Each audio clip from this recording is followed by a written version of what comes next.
आज का जो हमारा टॉपिक रहेगा आज की क्लास में वो इलेक्ट्रोस्टैटिक्स का एक पार्ट है and that is electric fields in matter.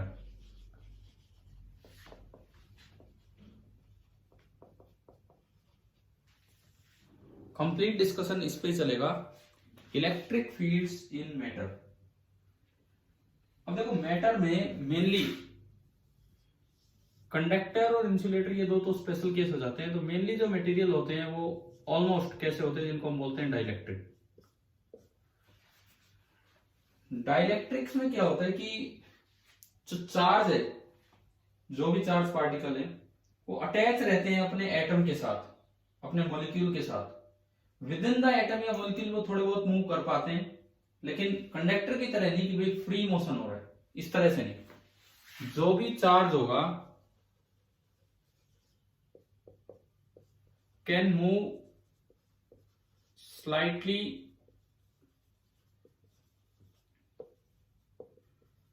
With in the atom और मॉलिक्यूल, और वो स्लाइट मूवमेंट स्ट्रेचिंग से भी हो सकता है। Can move slightly, it may be due to stretching, अभी आज हम पढ़ रहे होंगे ये, और may be due to rotating. क्या मतलब है इनको समझ रहे होंगे आज हम। Due to stretching and due to rotating, ये दोनों बातें हम सीख रहे होंगे। देखो सबसे पहले अपनी बुक भी आप निकाल लीजिए और page number 71, NCERT part first, page number 71, ये आप निकाल लीजिए एक बार अपनी किताब ना। उसी में हम सीख भी रहे होंगे, मैं यहाँ समझाऊंगा लेकिन वहां से भी फिर आपको दिखाऊंगा भी क्या ये चीजें, क्या हम पढ़ रहे हैं क्या नहीं पढ़ रहे। तो ये जो आपका टॉपिक है ये है डाइलेक्ट्रिक एंड पोलराइजेशन, इसके अंदर हम ये चीजें पढ़ रहे होंगे। देखिए आगे,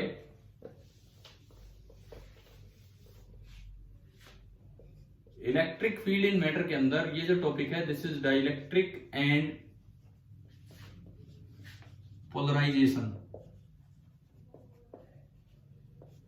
एनसीईआरटी पेज नंबर 71। ये मैग्नेटिज्म में बीच में मत डालना ही नोट्स, ये उस पार्ट का हिस्सा है, वहां ही हमें लिखने होंगे ये चीजें। देखो अब आप ये बुक से अभी पढ़ लेंगे, कोई बात नहीं, मैं जो समझा रहा हूं उस चीज को समझिए आप पहले। दो तरह के मॉलिक्यूल्स होते हैं डाइलेक्ट्रिक सब्सटेंसेस में, दो तरह के मॉलिक्यूल्स होते हैं। थोड़ा केमिस्ट्री में भी उस चीज का आइडिया दिया जा चुका होता है। तो हम जो दो तरह के मॉलिक्यूल्स पढ़ते हैं, एक को हम बोल देते हैं नॉन पोलर मॉलिक्यूल, एक को हम बोल रहे होते हैं non polar molecules, and second one is our polar molecules. एक तो आपके नॉन पोलर मॉलिक्यूल एंड दूसरे आपके होते हैं पोलर मॉलिक्यूल्स। ये दो तरह के मॉलिक्यूल्स हैं। डिफरेंस इनमें इतना सा है कि जो effective centre of positive charge on the molecule है एंड नेगेटिव चार्ज वो इसमें कोइंसाइड करता है, उसमें नहीं करता। जो डिफरेंस है वो ये है कि effective centres of positive charge and negative charge coincide, बिल्कुल एक दूसरे के ऊपर रहते हैं। तो प्लस क्यू माइनस क्यू में कोई सेपरेशन ही नहीं होगा, तो इनका इंडिविजुअल डाइपोल मोमेंट जीरो हो जाता है। इसके एग्जांपल जो जितने भी सीधे मॉलिक्यूल हैं जैसे O2, H2, CO2, ये सारे आपके नॉन पोलर मॉलिक्यूल्स हैं। पोलर मॉलिक्यूल में क्या होगा कि जो इफेक्टिव सेंटर्स हैं, जो भी इफेक्टिव सेंटर्स हैं पॉजिटिव और नेगेटिव चार्ज के, और positive and negative charge do not coincide, वो एक दूसरे से कोइंसाइड नहीं करेंगे। तो इस वजह से प्लस क्यू और माइनस क्यू के बीच में कुछ सेपरेशन होने से डाइपोल मोमेंट आ जाएगा इंडिविजुअल के पास Q इंटू 2a। और इसके एग्जांपल जैसे HCl, H2O, ठीक है ना, केमिस्ट्री में आ चुका है ना ये वाला topic, polar non polar molecule वाला, ठीक है। अब देखो इन्हीं में अगर मैं एक दो बातें करूं डिफरेंसेस की, तो in the absence of external field, जब आपने कोई फील्ड नहीं लगाया है in the absence of external field, ये मैं बात कर रहा हूं in the absence of external field.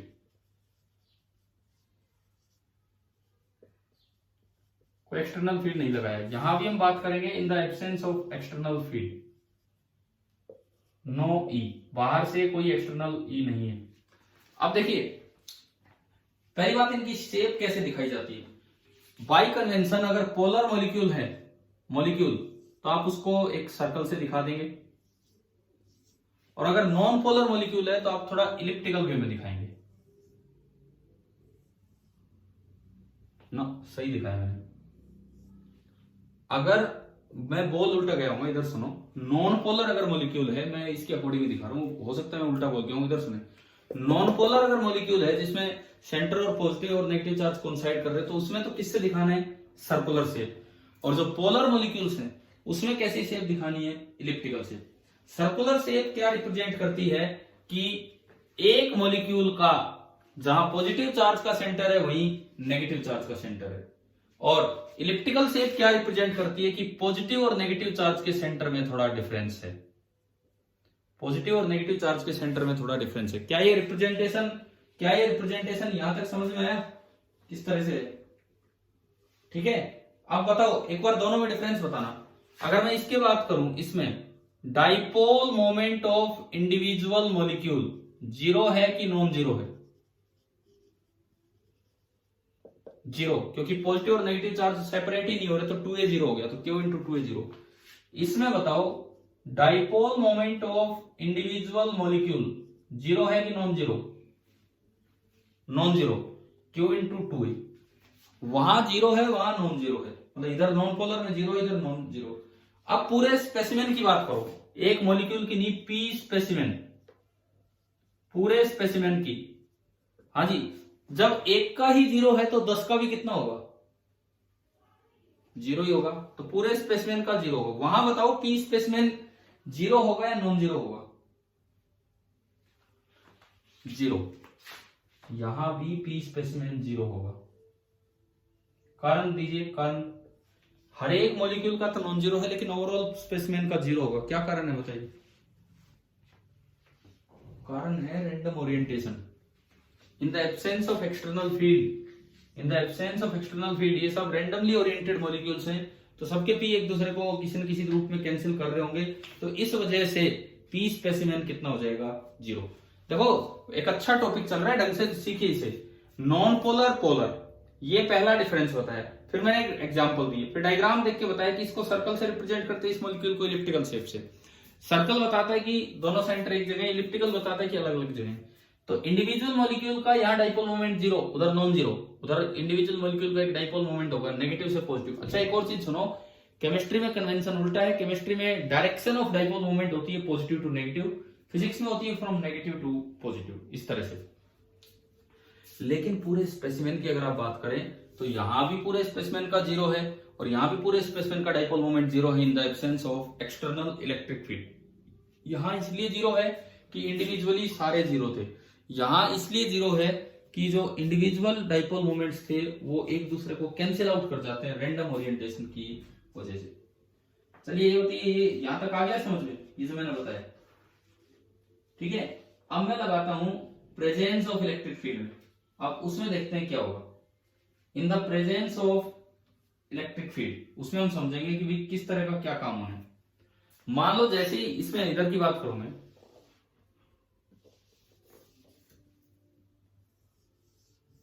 मान लीजिए आपने बाहर से फील्ड इस डायरेक्शन में लगाया, आपने बाहर से फील्ड इस डायरेक्शन में लगाया, तो मैंने शुरू में बोला था कि डाइलेक्ट्रिक्स में charge with in the molecule थोड़ा सा मूव कर सकता है, मॉलिक्यूल से बाहर नहीं निकल के जाएगा। तो फील्ड आगे है तो मॉलिक्यूल का जितना पॉजिटिव चार्ज था उस पर फोर्स आगे लगेगा पीछे लगेगा? बोलो, आगे, और नेगेटिव चार्ज पे पीछे। तो with in the molecule positive charge थोड़ा आगे खिसक जाएगा, नेगेटिव थोड़ा पीछे, तो मॉलिक्यूल में एक चार्ज सेपरेशन आ जाता है। और अब इस मॉलिक्यूल को इस शेप से रिप्रेजेंट कर दिया जाता है। जो अभी सर्कल दिखा रखा था अब वो इस तरह कि भाई पॉजिटिव चार्ज कुछ आगे गया और नेगेटिव चार्ज कुछ पीछे गया। आ गया, समझ में आ गया? ई लगाने पे क्या हुआ है, जो अभी तक एक सर्कल से दिखा रखा था जिसमें पॉजिटिव और नेगेटिव कोइंसाइड कर रहे थे, अब उसमें एक डाइपोल मोमेंट इंड्यूस हो गया है इंडिविजुअल मॉलिक्यूल में फील्ड के फोर्स की वजह से। इसे बोलते हैं स्ट्रेचिंग ऑफ मॉलिक्यूल। ये जो मैकेनिज्म है इसे बोलते हैं स्ट्रेचिंग ऑफ मॉलिक्यूल। ये जो यहां पे जो मैकेनिज्म हो रहा है this is known as stretching of molecule, कि भाई बाहर के फील्ड के फोर्स की वजह से मॉलिक्यूल थोड़ा स्ट्रेच हो गया और एक न्यूट्रल एटम में जो न्यूक्लियस है, न्यूक्लियस पॉजिटिव होता है तो वो तो फील्ड की डायरेक्शन में चला गया, और जो इलेक्ट्रॉन्स है वो नेगेटिव होते हैं तो वो थोड़े फील्ड से अपोजिट डायरेक्शन की तरफ खिंच गए। तो हर एक एटम में एक टिनी डाइपोल मोमेंट इंड्यूस हो गया। बताओ ये मेथड आया समझ में, क्या हुआ है? ठीक है, ऐसा ही सब में होगा, सेम ऐसा कैसा काम सब में होगा कि पॉजिटिव चार्ज पे तो फोर्स आगे लगेगा, नेगेटिव पे पीछे लगेगा, पॉजिटिव पे आगे लगा, नेगेटिव पे पीछे लगा, इस तरह से। तो हर एक मॉलिक्यूल में एक डाइपोल मोमेंट इंड्यूस हो गया, पॉजिटिव नेगेटिव। अब बताओ, अब इसमें बताओ इंडिविजुअल मॉलिक्यूल का डाइपोल मोमेंट जीरो है कि नॉन जीरो? और नॉन जीरो, बिल्कुल सही, इंडिविजुअल मॉलिक्यूल का नॉन जीरो। और स्पेसिमेन का, पूरे स्पेसिमेन का, हाँ वो भी नॉन जीरो, क्योंकि ये एक ही डायरेक्शन में बन रहे हैं। तो अब अगर देखें तो यहां P specimen is non zero, यानी कि पूरे, हमें मॉलिक्यूल से मतलब नहीं, हमें पूरे स्पेसिमेन से मतलब है। तो पूरे स्पेसिमेन में अब एक डाइपोल मोमेंट आ गया, और उसका रीजन क्या है नीचे लिखा हुआ है, क्या मैकेनिज्म है, क्या रीजन है नॉन पोलर मॉलिक्यूल्स में ये डाइपोल मोमेंट इंड्यूस होने का, कि स्ट्रेचिंग ऑफ मॉलिक्यूल। क्या नॉन पोलर में समझ में आ गया? ठीक है, अब मैं पोलर में बताता हूं क्या होगा। पोलर में तो पहले से भी डाइपोल मोमेंट थे हर मॉलिक्यूल के पास, लेकिन स्पेसिमेन का नहीं था, वो कैंसिल आउट हो रहे थे। अब देखो इसमें क्या होगा, जैसे ही आप फील्ड आगे लगाएंगे, अभी तक क्या था, सारे रेंडमली ओरिएंटेड थे, कोई कहीं था कोई कहीं था, इस तरह से थे, सब कहीं ना कहीं यूं पड़े थे। जैसे ही आप फील्ड आगे लगाएंगे, एक डाइपोल जब फील्ड में होता है तो उस पर टॉर्क लगता है P क्रॉस E। एक डाइपोल जब फील्ड में होता है तो उस पर टॉर्क लगता है P cross E। P cross E की जो डायरेक्शन होती है वो हमेशा ऐसे होती है कि वो P को E की डायरेक्शन की तरफ ले जाना चाहेगा। तो जैसे ही फील्ड लगा, इस P को भी वो E की तरफ लाएगा, इस P को भी वो E की तरफ लाएगा, ये जो P है ये नीचे था, इसको भी E की तरफ ले जाएगा, इसको भी E की तरफ ले जाएगा। तो थोड़ी देर में ये रीओरिएंट कर जाते हैं और ये आगे की तरफ ही मूव करने की कोशिश करते हैं। पूरा भी आगे नहीं हो पाता है, एग्जैक्टली यूं भी नहीं है कि सेम डायरेक्शन में होंगे, क्योंकि कुछ थर्मल टेम्परेचर की वजह से कुछ रेंडमनेस रहती है, लेकिन इस तरह से। अब आप देखो, इसका उधर है, इसका डाइपोल मोमेंट उधर है, इसका डाइपोल मोमेंट उधर है, और इसका इधर है। क्या इन चारों का अगर मैं वेक्टर सम देखूं तो क्या जीरो हो रहा है या आगे की तरफ बन रहा है? बताओ। ये जो पहले बिल्कुल रेंडमली ओरिएंटेड थी, अब ये कुछ घूम गए, लेकिन अभी भी थोड़ी सी रेंडमनेस बची है। लेकिन ये बताओ, क्या ये इसका नेट डाइपोल मोमेंट स्पेसिमेन का फिलहाल जीरो दिख रहा है कि नॉन जीरो? जीरो कैसे दिख रहा है? ये वेक्टर आगे, ये वेक्टर यूं, ये वेक्टर यूं, ये वेक्टर यूं, तो सबके ऊपर नीचे वाले कंपोनेंट तो कैंसिल होंगे, लेकिन क्या आगे वाले कंपोनेंट कैंसिल कोई कर रहा है? सबके ऊपर नीचे वाले कंपोनेंट कैंसिल होंगे, लेकिन क्या आगे वाले कंपोनेंट कोई कैंसिल कर पा रहा है क्या? यहां पे बताओ। सबके ऊपर नीचे वाले कंपोनेंट कैंसिल हो रहे हैं, लेकिन क्या आगे वाले कंपोनेंट कोई कैंसिल कर पा रहा है क्या?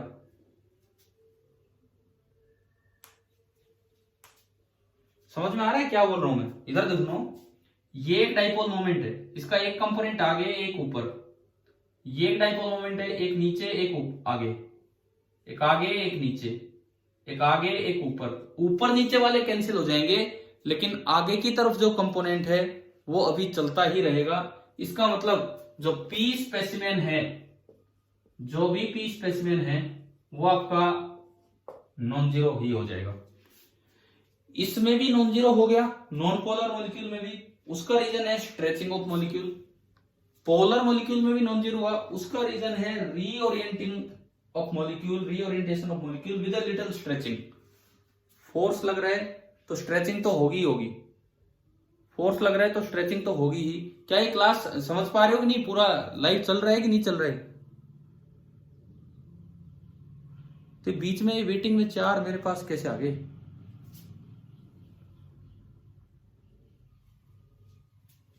चलिए देखो, तो अभी सुनो, दोबारा सुन लीजिए। जो नॉन पोलर मॉलिक्यूल्स हैं, इन the absence of external field, उनमें कोई डाइपोल मोमेंट नहीं होता, उन्हें सर्कल से दिखाते हैं। In the presence of external field, stretching of molecule होने से एक नेट डाइपोल मोमेंट आ जाता है स्पेसिमेन में। जो पोलर मॉलिक्यूल्स हैं, इन the absence of external field, in the absence of external field, individual molecule के पास तो डाइपोल मोमेंट होता है, लेकिन इस तरह की रेंडमनेस रहती है कि net dipole moment of the specimen 0 होता है। परंतु फील्ड लगाने पे लगभग वो कोशिश करते हैं फील्ड की तरफ जाने की, पूरा फील्ड की तरफ नहीं जा पाते हैं थर्मल एजिटेशन की वजह से, लेकिन फिर भी आगे की तरफ रहते हैं। इस वजह से एक नेट डाइपोल मोमेंट इंड्यूस हो जाता है। तो इधर नेट डाइपोल मोमेंट इंड्यूस होने का रीजन था स्ट्रेचिंग ऑफ मॉलिक्यूल, और उधर नेट डाइपोल मोमेंट इंड्यूस होने का मतलब है रीओरिएंटेशन ऑफ मॉलिक्यूल। इधर की तरफ जो ये आया है, इसका रीजन है reorientation of molecule with a little stretching. Stretching तो होगी, स्ट्रेचिंग तो इधर भी होगी उधर भी होगी, कारण कि भाई फोर्स तो लगेगा, पॉजिटिव चार्ज पे फोर्स लगेगा फील्ड की डायरेक्शन में, नेगेटिव चार्ज पे फोर्स लगेगा अपोजिट डायरेक्शन में। लेकिन यहां इधर जो देखा जाए, इस साइड में जो फील्ड का मेन कारण है, इस साइड अगर देखा जाए तो जो मेन कारण है वो है स्ट्रेचिंग, और उस साइड अगर देखा जाए तो जो मेन कारण है वो है रीओरिएंटेशन। हाँ जी। अरे ये मेरे को होस्ट किसने बना दिया?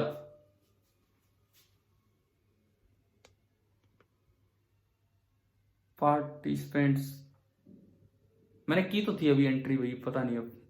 चलो देखो कोई बात नहीं, चलने दो, अब की बार कुछ आएगा तो मैं बताता हूं।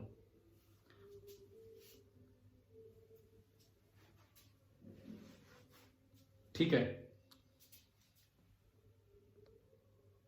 अभी ये बताओ कि आपको पोलर नॉन पोलर और एब्सेंस और प्रेजेंस ऑफ एक्सटर्नल फील्ड, क्या ये टॉपिक यहां तक समझ में आया कि नहीं आया? इतना अब एक बार ना अपनी बुक में पेज नंबर 72 देखो। अभी देखो पेज नंबर 72 निकाल लिया, पेज नंबर 72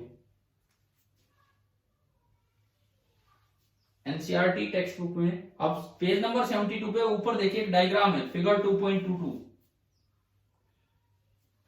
ए ऊपर लिखा है non polar molecule. Non polar molecule में देखो, जब E0 है तो सर्कल दिखा रखे हैं मॉलिक्यूल्स,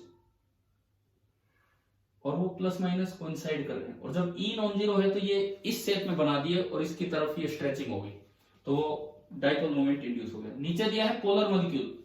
पोलर मॉलिक्यूल में पहले भी इलिप्टिकल थे, बाद में भी इलिप्टिकल, लेकिन पहले रेंडमली ओरिएंटेड है, सारे कैंसिल आउट हो रहे होंगे, बाद में रीओरिएंटेशन हो गया जिससे ये कुछ आगे चले गए। तो दो अलग अलग मैकेनिज्म्स ने एक ही रिजल्ट प्रोड्यूस कर दिया। दोनों अलग अलग मैकेनिज्म्स ने, इधर स्ट्रेचिंग एंड उधर रीओरिएंटिंग। मैं एक लाइन लिखता हूं यहां पे, देखना। क्या ये डायग्राम एनसीईआरटी बुक से डायग्राम क्लियर हो गए हैं आपको? ठीक है, अब देखिए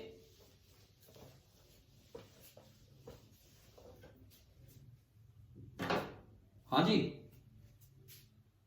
नमस्कार सर, मेरे को होस्ट बना रखा है क्या?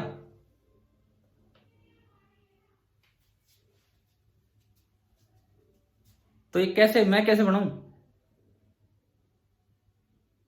हाँ अच्छा, पार्टिसिपेंट्स में जाके,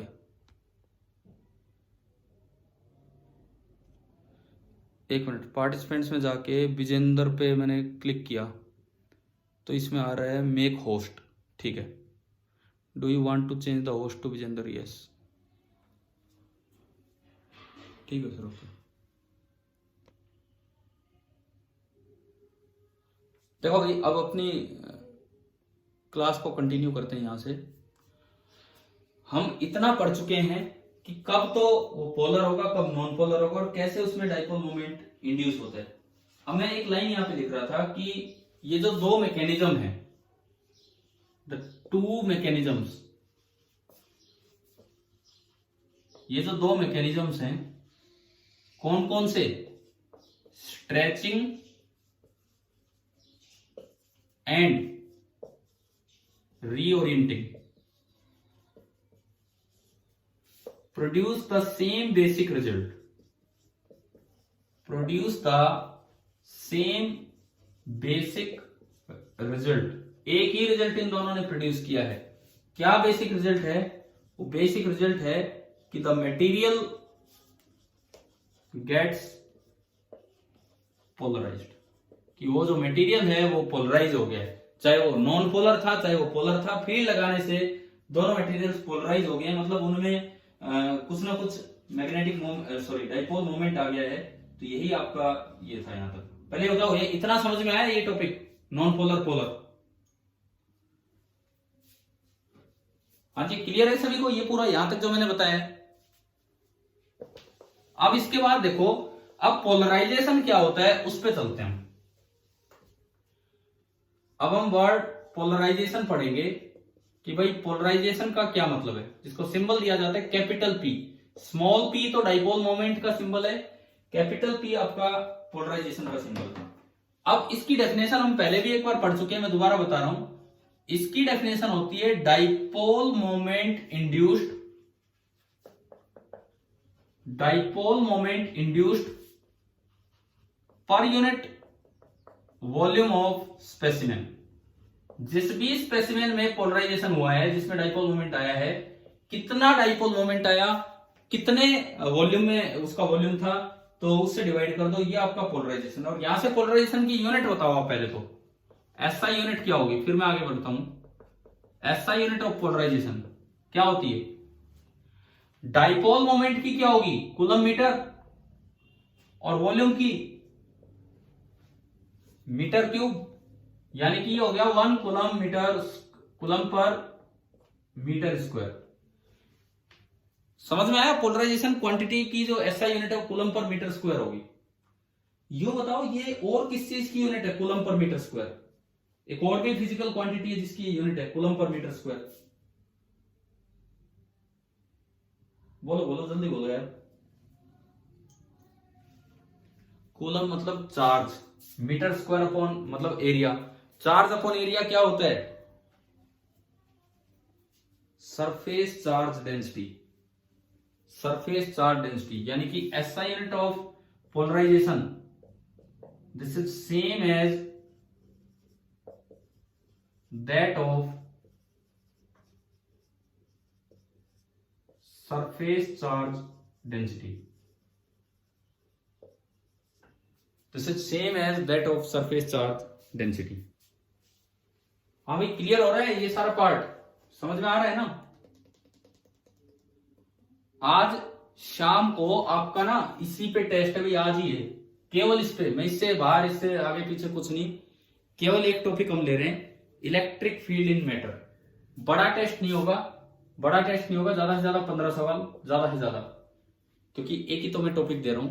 तो आज आपका ये काम है कि अपने एनसीईआरटी से पूरा पढ़ लेना, जो मैं बता रहा हूं अच्छे से अटेंड कीजिए. शाम को टाइमिंग 7 बजे नहीं, 7 बजे +1 का टेस्ट है, तो मैं आपका कुछ आगे पीछे कर दूंगा टाइम. तो नहीं, पर आपका 7 बजे रखना पड़ेगा, आपकी क्लास होती है, उनका कुछ आगे पीछे कर देंगे टाइम. लेकिन ये टॉपिक अच्छे से पढ़े और अच्छा हमको इसका टेस्ट है. अभी अच्छे तरह से पढ़ते चलिए. पोलराइजेशन यूनिट आपको आगे होगी समझ में. अब मैं एक डायग्राम में पोलराइजेशन वेक्टर निकाल के दिखाता हूं कि कैसे कैसे हम निकाले पोलराइजेशन. सपोज मैंने 2 प्लेट्स ले ली और उन पे चार्ज दिया है. यहां सिग्मा चार्ज डेंसिटी है और यहां माइनस सिग्मा चार्ज डेंसिटी है. इन 2 प्लेट्स पे मैंने चार्ज दे रखा है, एक पे सिग्मा एक पे माइनस सिग्मा. यूं बताओ इसे क्या बोलते हैं? ये फ्री चार्ज डेंसिटी है कि बाउंड चार्ज डेंसिटी है? बताइए. हमने 2 प्लेट्स पे चार्ज देके यहां लगा दिया, सिग्मा माइनस सिग्मा. ये फ्री चार्ज डेंसिटी है कि बाउंड चार्ज डेंसिटी है? बताओ यार. Free charge density.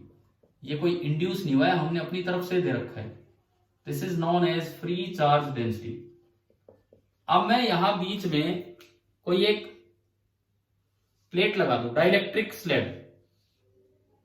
मैंने यहां बीच में एक डाइलेक्ट्रिक स्लैब लगा दी. बाहर वैक्यूम है, बीच में डाइलेक्ट्रिक स्लैब लगा दी. तो डाइलेक्ट्रिक स्लैब पे एक चार्ज इंड्यूस हो जाएगा. मान लो इधर डेंसिटी आ गई minus sigma P. P stands for polarization. और इधर से डेंसिटी आई सिग्मा पी। तो ये बताओ ये कौन सी चार्ज डेंसिटी है, फ्री चार्ज डेंसिटी की बाउंड चार्ज डेंसिटी? हाँ, this is known as bound charge density. Faraday ने आइसपेल एक्सपेरिमेंट के थ्रू इन दोनों में रिलेशन दे रखा है कि अगर इसका डाइलेक्ट्रिक कांस्टेंट के है, एप्सिलॉन आर बोल दो चाहे डाइलेक्ट्रिक कांस्टेंट बोल दो, अगर इसका डाइलेक्ट्रिक कांस्टेंट के है तो बताओ सिग्मा पी बराबर सिग्मा फ्री इंटू क्या लिखते थे हम, क्या फॉर्मूला होता था क्यू इंड्यूस का? 1 माइनस, बोलो यार मैं याद दिलाने की कोशिश कर रहा हूं।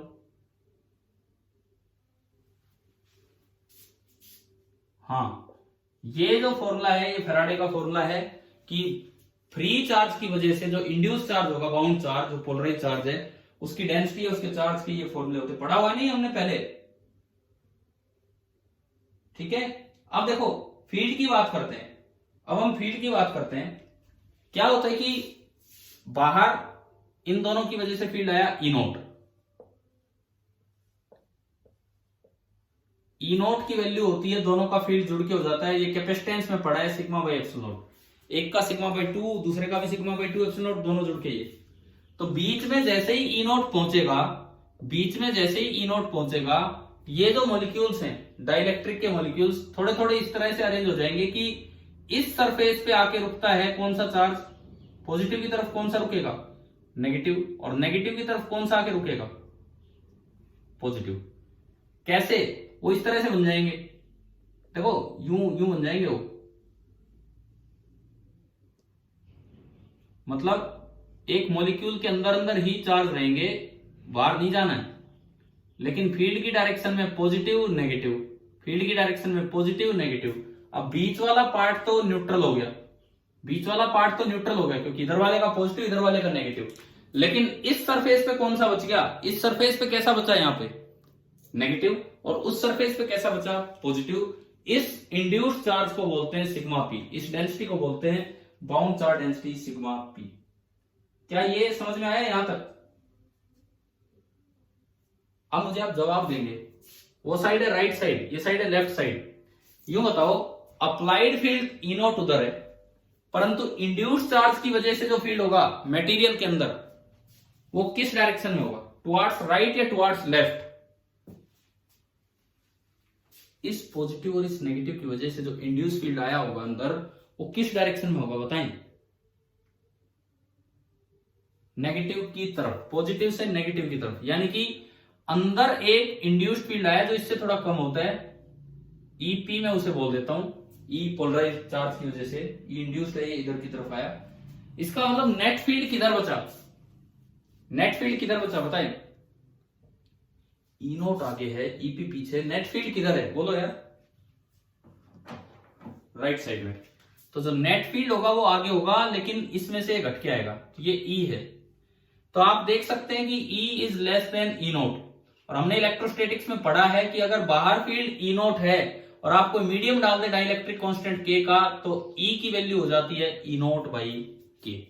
बताओ ये पढ़ रखा हमने कि अगर बाहर फील्ड ई नोट है और कोई मीडियम आ जाए, कैपेसिटेंस में पढ़ा था यार ये, तो ई नोट बाई के होगा। वो क्यों हुआ ई नोट बाई के, उसका मैकेनिज्म ये है कि ये जो ई है दरअसल ये है ई नोट माइनस ईपी, इसका मतलब वो ई नोट से कम है और वो होता है ई नोट बाई के। क्लियर हो गया यहां तक? ठीक है। अब यूं बताओ इसके अंदर एक डाइपोल मोमेंट इंड्यूस हुआ है, वो किस डायरेक्शन में इंड्यूस हुआ है? इसके अंदर जो डाइपोल मोमेंट इंड्यूस हुआ है वो किस डायरेक्शन में इंड्यूस हुआ है? एक नेगेटिव चार्ज आया, एक पॉजिटिव चार्ज आया, तो डाइपोल मोमेंट इंड्यूस किधर होता है? इन फिजिक्स उसकी डायरेक्शन क्या होती है? Negative to positive, negative to positive, हाँ कि ना, कुछ बोलो, समझ में आ रहा है? तो ये डाइपोल मोमेंट इंड्यूस्ड हुआ आगे की तरफ। अब मैं चलता हूं कि डाइपोल मोमेंट कितना इंड्यूस हुआ। सपोज ये जो एरिया है ये ए है, ये जो एरिया है ये ए है, और जो इनके बीच की डिस्टेंस है वो मान लो एल है, दोनों सरफेसिस के बीच की डिस्टेंस। आप एक एक करके बताते चले। पहले बताएं पी इंड्यूस कितना होगा, क्यू इंटू टू ए वाला फॉर्मूला लगा के। पी इंड्यूस कितना होगा, क्यू इंटू टू ए वाला फॉर्मूला लगा के। क्यू का तो मतलब है कि पूरा चार्ज कितना है, चार्ज पॉजिटिव। यहां से देखो, यहां डेंसिटी कितनी है चार्ज की इस सरफेस पे, डेंसिटी कितनी है सिग्मा पी, और इसका एरिया है ए, तो चार्ज कितना हो गया यहां, चार्ज कितना हो गया, हाँ सिग्मा पी इंटू ए। तो क्यू की जगह तो आ जाएगा sigma P into A into length 2a, 2a जो है वो सेपरेशन, और वो कितना लिखा हमने ऊपर L, ठीक है। P इंड्यूस लिखना आ गया, डाइपोल मोमेंट इंड्यूस कितना होगा। अब इसके बाद अब आप लिखो पोलराइजेशन कितना होगा, कैपिटल P। कैपिटल P की डेफिनेशन थी डाइपोल मोमेंट इंड्यूस्ड पर यूनिट वॉल्यूम ऑफ सैंपल, है ना, पढ़ा था हमने, ये लिखा भी हुआ है ऊपर। तो डाइपोल मोमेंट इंड्यूस्ड, मैं अगर कैपिटल P का मैग्नीट्यूड लिखूं तो dipole moment induced sigma P into A into L upon volume of the, ये जो ब्लू सैंपल है इसका वॉल्यूम बताओ कितना है, कितना है जी इसका वॉल्यूम, ए वॉल्यूम होता है,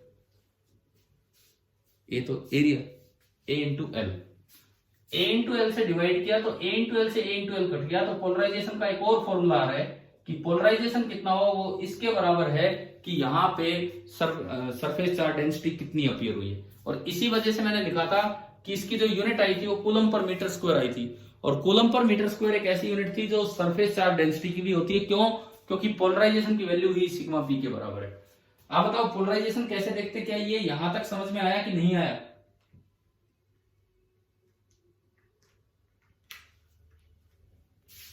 दोबारा देख लो, ये ध्यान से समझना, एक अच्छा टॉपिक है, इतना भी सीधा नहीं कि बस आप दूर दूर से देख लिया हो गया, अच्छे से समझो।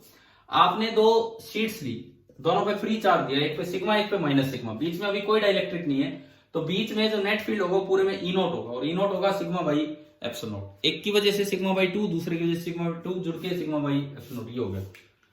तो दोनों का सम होके आया। अब मैंने बीच में एक डाइलेक्ट्रिक डाला तो उसके अंदर ये फील्ड पहुंचा होगा ई नोट, फील्ड पहुंचते ही उसके मॉलिक्यूल्स में कुछ इस तरह का अरेंजमेंट हो गया। इस तरह का अरेंजमेंट होते ही क्या मतलब, बीच वाला पार्ट तो न्यूट्रल ही रहेगा, इसका पॉजिटिव इसका नेगेटिव न्यूट्रलाइज कर देगा, लेकिन बाहर इधर नेगेटिव आ जाएगा और बाहर इधर पॉजिटिव। ये जो चार्ज डेंसिटी होती है उसे बोलते हैं sigma P for polarize, and this is known as bound charge density. Faraday's फॉर्मूले से हम ये लिख सकते थे कि सिग्मा पी और सिग्मा में ये रिलेशन होगा। यहां तक तो समझ में आ गया होगा सभी को, है ना। उसके बाद अब डाइपोल मोमेंट कितना इंड्यूस हुआ उस पे गए हम। वैसे और भी फील्ड की बात देखो, अंदर ई नोट ये था, परंतु एक फील्ड आ गया प्लस से माइनस की तरफ, ईपी छोटा कम, नेट फील्ड बनेगा ई नोट माइनस ईपी, उसको ई बोल देते हैं, और जो ई होता है उसका फॉर्मूला होता है ई नोट बाई के। ई नोट बाहर का फील्ड और के इसका डाइलेक्ट्रिक कांस्टेंट है। अब मैं गया डाइपोल मोमेंट कितना इंड्यूस हुआ, तो यहां जो चार्ज उसकी डायरेक्शन तो होगी नेगेटिव से पॉजिटिव, यहां जो चार्ज है दैट इज सिग्मा इंटू ए, और उसके बीच का सेपरेशन दोनों के बीच का एल, तो P induce dipole moment induce ही हो गया सिग्मा पी जो सरफेस पे डेंसिटी आई है इंटू ए इंटू एल। अब पोलराइजेशन की डेफिनेशन होती है डाइपोल मोमेंट इंड्यूस्ड पर यूनिट वॉल्यूम, तो इसका मतलब जो पोलराइजेशन वेक्टर होगा वो ये होगा, ए एल से एल कट गया, तो पी बराबर आपका आ गया सिग्मा जो भी आपकी सरफेस चार्ज डेंसिटी अपीयर हुई थी वो। चलो ये आ गया ना समझ में, बढ़ूंगा आगे क्योंकि बड़ा टॉपिक है, इतना ये मुझे पूरा करना है इस क्लास में। अभी करें आगे बढ़े, कोई और पूछना है इस डायग्राम से रिलेटेड।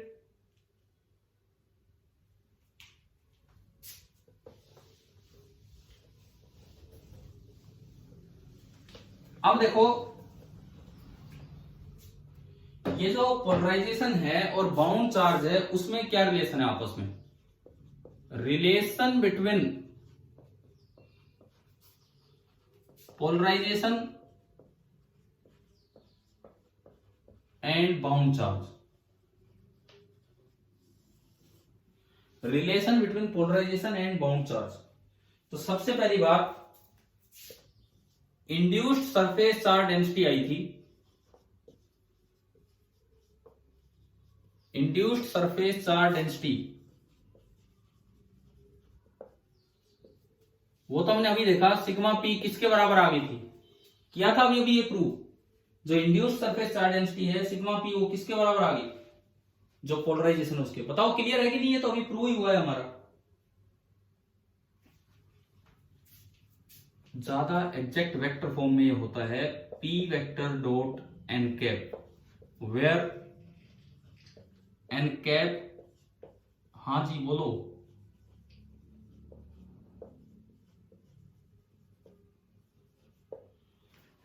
एक ही तो बात है, सिग्मा बी बोल लो ची, सिग्मा बाउंड बोल लो, सिग्मा पोलराइज बोल लो, सिग्मा इंड्यूस्ड बोल लो, इससे क्या फर्क पड़ रहा है? मैं शुरू से इसको सिग्मा पी लिख रहा हूं कि पोलराइजेशन की वजह से ये आया है, तो बीच में सिग्मा ई नहीं लेके आ रहे हम, जो पिछले जो लिखते चल रहे हैं वही कन्वेंशन यूज कर रहे हैं। आप बताओ क्या ये प्रूव किया था अभी? ये बताओ आप, ये प्रूव कर चुके हम? तो अब उसको वेक्टर फॉर्म में मैं थोड़ा ढंग से दिखा रहा हूं कि वो क्या होगा, P vector dot N cap. कैसे समझो अब इसको, ये बीच वाला, ये जो बीच वाला ब्लू कलर का हमने डाइलेक्ट्रिक मटेरियल लिया था वो दिखाया मैंने, ब्लू कलर का डाइलेक्ट्रिक मटेरियल दिखाया। एन कैप यहां इधर होगा, एन कैप यहां इधर होगा, एन कैप यहां इधर होगा, और एन कैप यहां इधर होगा बाहर की तरफ। और जो पी वेक्टर है, हमने अभी देखा था कि भाई ये पॉजिटिव सिग्मा था, ये नेगेटिव सिग्मा था, तो इधर तो नेगेटिव चार्ज आया था और इधर पॉजिटिव चार्ज आया था। तो जो पोलराइजेशन वेक्टर है वो तो इसी डायरेक्शन में, डाइपोल मोमेंट की डायरेक्शन में, पोलराइजेशन वेक्टर इधर है। मैं इसको बोलता हूं N1, N2, N3 और N4। आप ये बताओ P वेक्टर का N2 कैप के साथ एंगल कितना है? जो पोलराइजेशन वेक्टर हुआ उसका N2 कैप के साथ एंगल कितना है? 90 डिग्री। 90 डिग्री के साथ डॉट प्रोडक्ट कितना होगा? 90 डिग्री अगर एंगल होता है तो डॉट प्रोडक्ट कितना होगा? 0। इसका मतलब क्या ऊपर वाली सरफेस पे कोई चार्ज इंड्यूस होगा? नहीं होगा। सिमिलरली N4 के साथ एंगल बताओ P वेक्टर का कितना है? N4 के साथ 90, तो इस वजह से यहां भी कोई चार्ज इंड्यूस नहीं होगा। P वेक्टर का N3 के साथ एंगल कितना है? 0 डिग्री कोस 0 पॉजिटिव होता है, तो इसका मतलब यहां पॉजिटिव चार्ज इंड्यूस होगा। और P वेक्टर का N1 के साथ एंगल कितना है? 180 डिग्री। डॉट प्रोडक्ट खोलेंगे तो कोस 180 डिग्री आएगा। जब आप इसको खोलेंगे N4 के साथ, सिग्मा P ऑन 1 के साथ, देखिए P वेक्टर का magnitude P, N cap unit vector है मैग्नीट्यूड 1 और एंगल है 180 डिग्री। कोस 180 -1 होता है, तो इसका मतलब यहां चार्ज कैसा अपीयर होगा? माइनस। यहां चार्ज कैसा अपीयर होगा? प्लस। यहां 0, यहां 0। अब बताओ कि आपको सरफेस चार्ज डेंसिटी और पोलराइजेशन वेक्टर में रिलेशन समझ में आ गया है कि नहीं वेक्टर फॉर्म में? हाँ जी बोलो, क्लियर है क्या ये पॉइंट? ठीक है, क्योंकि देखो मैं आपको फिर बता देता हूं, एक इतना अच्छा टॉपिक है जो अक्सर बच्चे मिस कर जाते हैं या क्लास में ही मिस करवा दिया जाता है। हमारी पिछली बार मजबूरी थी, कैपेसिटेंस स्टार्ट हो गया था इसलिए मैं छोड़ गया था उस समय, लेकिन आपको बहुत अच्छे से करना है। एम्स जैसे पेपर पहले अलग हुआ करते थे, उनमें इन पे सवाल आते थे, अब आगे आगे नीट में भी डेफिनेटली आएंगे इन पे सवाल। तो देखिए ये आपका सिलेबस का पार्ट है और आपके एनसीईआरटी बुक से ही मैं पढ़ा रहा हूँ। कुछ चीजें एक एक जैसे फॉर्मूले समझा दिए ढंग से, ये थोड़ा सा मैं अलग ऐड कर रहा हूँ इसमें। ये तो आपका रिलेशन हुआ सरफेस चार्ज और पोलराइजेशन में। अब एक और रिलेशन बताता हूं जो यूज नहीं होगा लेकिन उसका एक रिजल्ट यूज होगा।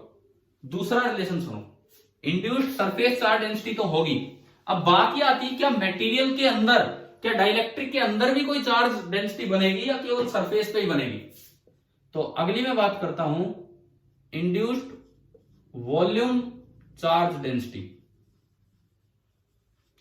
या वॉल्यूम चार्ज डेंसिटी ना बोल के मैं उसे यूं कहूंगा कि मतलब जो मटेरियल है उसके अंदर क्या डेंसिटी है, वो बोलने का तो वॉल्यूम चार्ज डेंसिटी लिख लेते हैं। इसका क्या मतलब है सुनिए, ये डाइलेक्ट्रिक है, बाहर ये पॉजिटिव, ये नेगेटिव, फिर मैं पूछता हूं ये फ्री चार्ज है कि बाउंड चार्ज? ये फ्री चार्ज। ठीक है, चलो कुछ समझ में आ रहा है। देखो अब इधर तो अब बात आती है कि इसके अंदर वॉल्यूम में अगर चार्ज डेंसिटी पूछी जाए, वॉल्यूम चार्ज डेंसिटी का सिंबल क्या होता था? लैम्बडा, सिग्मा या रो? रो। तो उसे हम बोलेंगे रो पी फॉर पोलराइजेशन, कि इसके अंदर कुछ पोलराइजेशन है, इधर नेगेटिव चार्ज इंड्यूस हुआ है, इधर पॉजिटिव चार्ज इंड्यूस हुआ है, तो एक पोलराइजेशन है इस डायरेक्शन में। उस पोलराइजेशन की वजह से क्या अंदर कोई फील्ड क्या अंदर कोई चार्ज डेंसिटी आई होगी? तो इसका फॉर्मूला होता है negative divergence of P, negative del dot P. भाई डाइवर्जेंस हो सकता है हमने पीछे यूज ना किया हो +1 में, क्योंकि वर्क एनर्जी पावर के टाइम शायद मैंने कर्ल वगैरह तो आपको सिखाए थे एक बार। डाइवर्जेंस का मतलब बता देता हूं आपको सिंपली, छोड़ो इस चीज को। इसका मतलब ये है पार्शियल डिफरेंशिएशन, माइनस तो बाहर लगा दो, partial differentiation of P X with respect to X. आप पी को 3 कंपोनेंट की तरह देखो, अगर क्वेश्चन में पी वेक्टर दिया हो, partial differentiation of P Y with respect to Y, partial differentiation of P Z with respect to Z. आप छोड़ो, आपके यूज ये बात नहीं होनी, आपका यूज क्या होगी, जो 12th लेवल पे जो आपसे पूछा जा सकता है वो सुनो। मुझे ये बताओ, अगर यू दिया जाए क्वेश्चन में कि पी यूनिफॉर्म है, पी एक्स वाई जेड पे डिपेंड नहीं कर रहा, कैपिटल पी पोलराइजेशन वेक्टर पूरे डाइलेक्ट्रिक में यूनिफॉर्म है, तो डिफरेंशिएशन ऑफ पी कितना हो जाएगा? बोलो, अगर पी यूनिफॉर्म है तो डिफरेंशिएशन ऑफ पी कितना होगा, ये बताओ। अरे 0, कांस्टेंट चीज का डिफरेंशिएशन 0, तो बाउंड चार्ज डेंसिटी कितनी होगी? 0 होगी। और तब केवल और केवल चार्ज कहां अपीयर होगा? सरफेस पे। इधर माइनस सिग्मा पी, इधर सिग्मा पी, और पोलराइजेशन यूनिफॉर्म होने पे अंदर 0।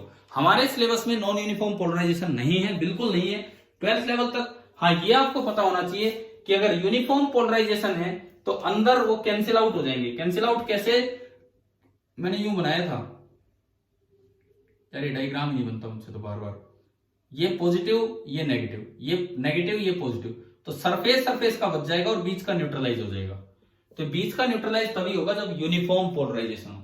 यूं बताओ, क्या ये पॉइंट समझ में आ गया है कि नहीं, कि जो रो होता है, मतलब जो बाउंड चार्ज में वॉल्यूम चार्ज डेंसिटी आएगी वो केवल तभी आएगी जब पोलराइजेशन नॉन यूनिफॉर्म हो। अगर मटेरियल में पोलराइजेशन यूनिफॉर्म है तो बाउंड चार्ज डेंसिटी कितनी होगी? 0 होगी। क्या ये पॉइंट याद हो जाएगा कि नहीं, बताइए। अब एक बार ना मैं आपकी बुक से यार दिखाता हूं आपको, यूं तो कहां है कहानी, पेज नंबर 73 पे आइए, पेज नंबर 73। डायग्राम दिख रहा है ऊपर, फिगर 2.23। बताओ यार, बोलो, कुछ रेस्पॉन्ड करो। पेज नंबर 73, डायग्राम दिख रहा है, फिगर 2.23। इसमें देखो, इन्होंने साइडों में ब्लू कर रखा है कि भाई वहां कैंसिल नहीं हुए, बीच में सारे इतने सिमेट्रिकली अरेंज किए क्यों कैंसिल होंगे। अच्छा, उसको छोड़ो, नीचे लाइन देखो, उसमें क्या लिखी है, फिगर 2.23 के साथ, a uniformly charge dielectric, uniformly polarized dielectric. Uniformly polarized dielectric मतलब जिसमें पोलराइजेशन यूनिफॉर्म हो। और uniformly polarized dielectric amounts to induced surface charge density. इधर भी एक सरफेस चार्ज डेंसिटी आएगी जो पी के बराबर होगी, और इधर आएगी जो -p के बराबर होगी, but no volume charge density. अगर यूनिफॉर्म पोलराइजेशन है तो अंदर कोई वॉल्यूम चार्ज डेंसिटी नहीं होगी। देखो, मैं ये एक एक पॉइंट को आपको समझा रहा हूं यहां से उठा के कि ये कैसे आया, उसके लिए मैंने फॉर्मूला बताए। अब बताइए, क्या ये डायग्राम समझ में आ गया है कि नहीं? इसका मतलब पोलराइजेशन वेक्टर और सरफेस चार्ज डेंसिटी जो इंड्यूस हुई उनमें क्या रिलेशन है, सुने। अगर नॉन यूनिफॉर्म पोलराइजेशन है तो अंदर भी कुछ डेंसिटी आएगी, वो हमारे सिलेबस में नहीं है। यूनिफॉर्म पोलराइजेशन है तो केवल सरफेस पे डेंसिटी आएगी, और उसको डॉट एनकैप करके पी के साथ आप निकाल सकते हैं, या फिर इधर पॉजिटिव इधर नेगेटिव, तो ये -p के बराबर और ये p के बराबर। p डाइपोल मोमेंट नहीं है, p है पोलराइजेशन, डाइपोल मोमेंट इंड्यूस्ड पर यूनिट वॉल्यूम। चलो भाई, यहां तक आया समझ में, इतना काम।